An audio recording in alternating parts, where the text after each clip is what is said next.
Chapter 6. The Captain's Papers. We rode hard all the way till we drew up before Dr. Livesey's door. The house was all dark to the front.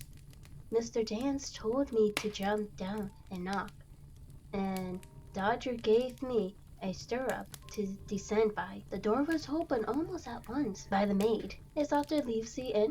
I asked.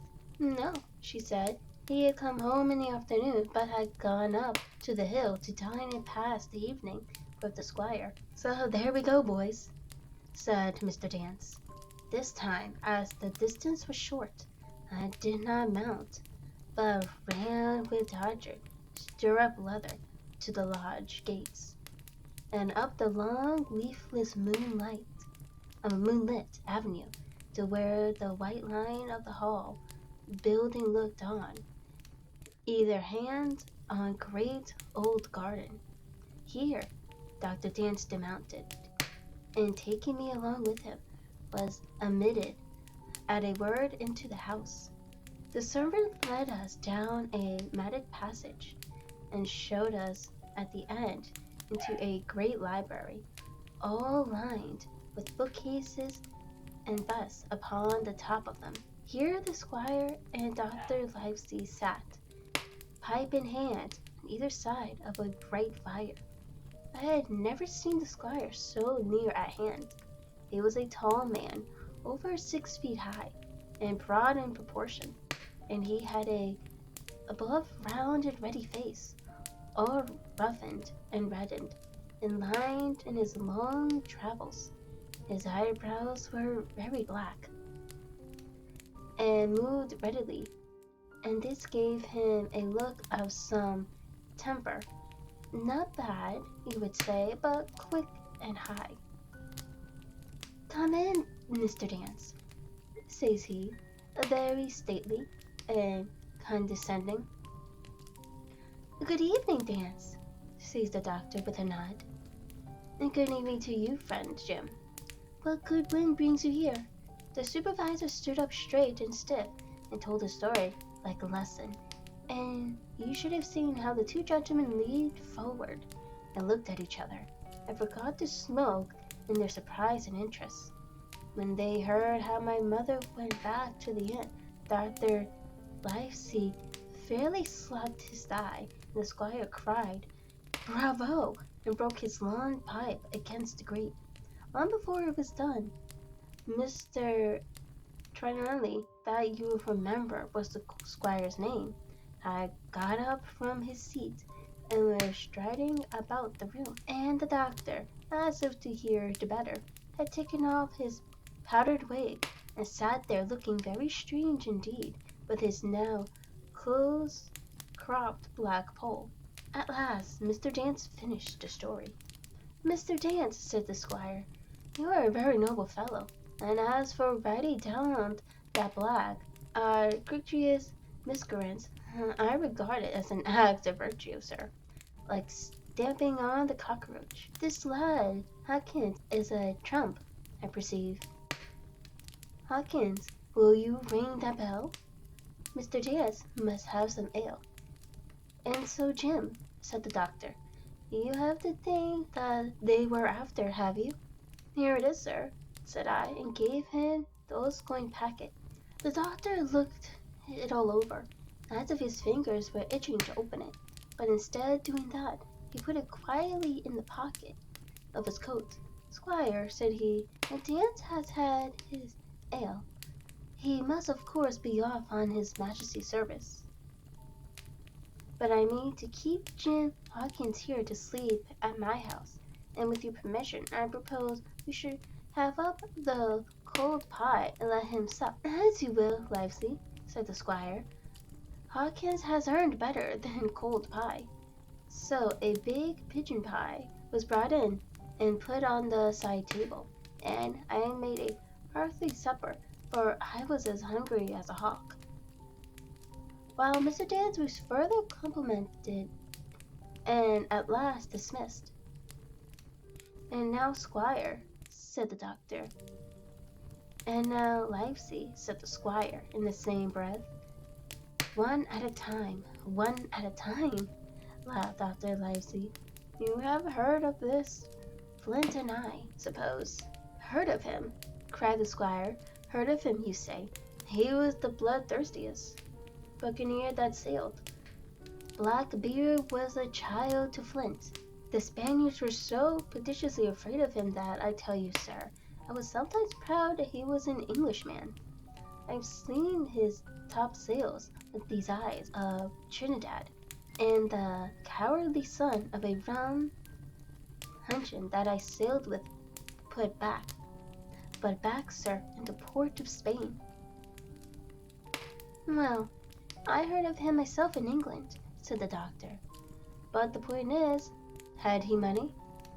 Money? Cried the squire. Have you heard the story? What were these villains after? But money? What do they care for but money? For what would they risk their rascal caresses but money? That we shall soon know, replied the doctor. But you're so confoundedly hot-headed and exclamatory that I cannot get a word in. What I want to know is this. Supposing that I have here in my pocket some clue to where Flint buried his treasure, will that treasure amount to much? Amount, sir, cried the squire. It will amount to this. If we have the clue you talk about, I fit out a ship in Bristol dock and take you, Hawkins, here along, and I'll have the treasure if I search a year. Very well, said the doctor. Now then, if Jim is agreeable, we'll open the packet. And he laid it before him on the table. The bundle was sewn together, and the doctor had to get out his instrument case and cut the stitches with his medical scissors. It contained two things, a book and a sealed paper. First of all, we'll try the book, urged the doctor. The squire and I were both peering over his shoulder as he opened it, for Dr. Livesey had kindly motioned me to come round from the side table where I had been eating, to enjoy the spot on the search. On the first page there were only some scraps of writing, such as a man with a pen in his hand might make for idleness or practice. One was the same as the tattoo mark, Billy Bones, his fancy. Then there was Mr. W. Bones' mate. No more rum. Off Palm Key, he got it. And some other snatches, mostly single words and unintelligible. I could not help wondering who it was that had got it, and what it was that he got. A knife in his back, as like as not. Not much instructions here, said the Dr. Livesey as he passed on. The next 10 or 12 pages were filled with a curious series of entries. There was a date at one end of the line, and at the other a sum of money, as in common account books. But instead of explanatory writing, only a varying numbers of crosses between the two. On the 12th of June, 1745, for instance, a sum of £70 had plainly become due to someone. There was nothing but 6 crosses to explain the cause. In a few cases, to be sure, the name of a place would be added, as all caresses, or a mere entry of latitude and longitude, as 62 1720 1740. The record lasted over nearly 20 years, the amount of the separate entries growing larger as time went on, and at the end a grand total had been made out, after 5 or 6 wrong additions, and these words appended. Bones his pile. I can't make heads or tails of this, said Dr. Livesey. The thing is as clear as noonday, cried the squire. This is the Black-Hearted Hound's account book. These crosses stand for the names of ships or towns that they snack or plundered. The sums are the scoundrel's share, and where he feared ambiguity, you see he added something clear. All caresses. Now you see here was some unhappy vessel boarded off that coast. God help the poor souls that maimed her. Cold long ago. Right, said the doctor. See what it is to be a traveler, right?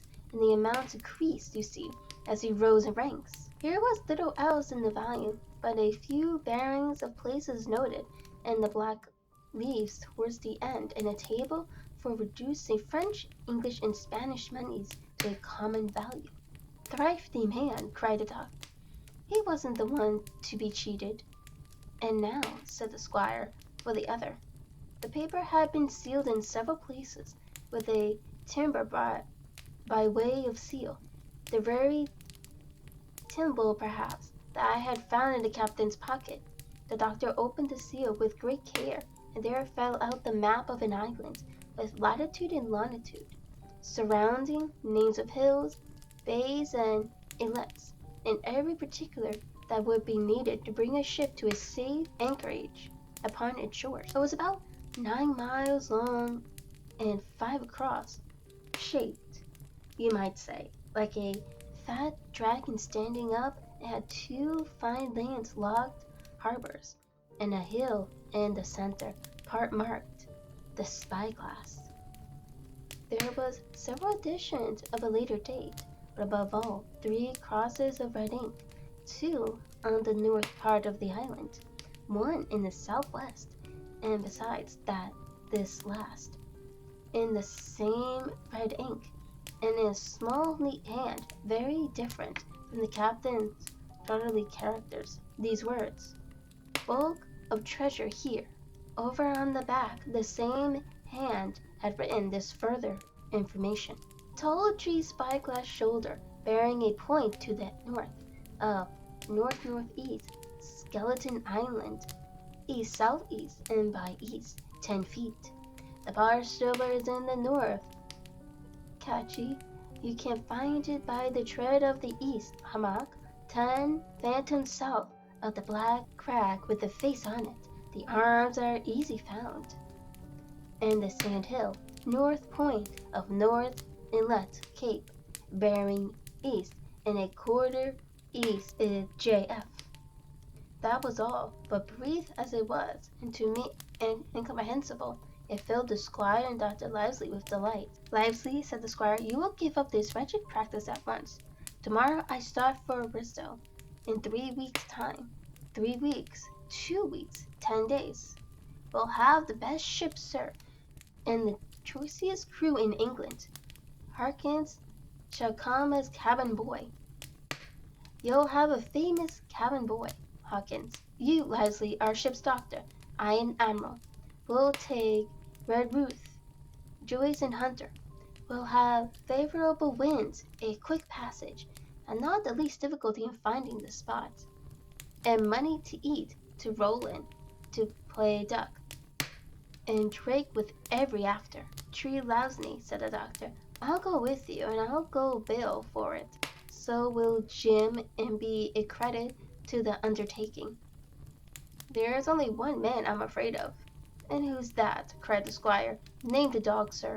You, replied the doctor, for you cannot hold your tongue. We are not the only men who know of this paper. These fellows who attacked the inn tonight, bold and desperate blades for sure, and the rest who stayed aboard the lugger, and more, I dare say, not far off, are one and all, through thick and thin, bound that they'll get that money. We must none of us go alone till we get to sea. Jim and I shall stick together in the meanwhile. You take Joyce and Hunter when you ride to Bristol, and from first to last, not one of us must breathe a word of what we found. Livesey returned to Squire. You are always in the right of it. I'll be as silent as the grave.